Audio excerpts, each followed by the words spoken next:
Hei sinä, hei, psst. Pidätkö ehkäisystä? Haluaisitko opiskella sitä?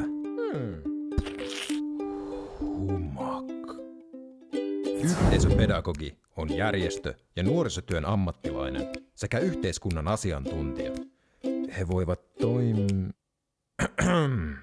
Yhteisöpedagogi. No niin.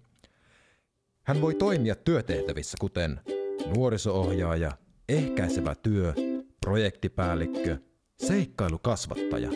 Työnimikkeitä on järkyttävän paljon. Tässä vähän faktaa.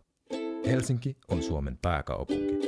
90% meistä työllistyy heti tutkinnon jälkeen tai sen aikana. 80% pitää työstään ja pitää sitä arvokkaana. Tutkinnon aikana voit toteuttaa oikeita projekteja oikealla rahalla. Humak toimii valtakunnallisesti.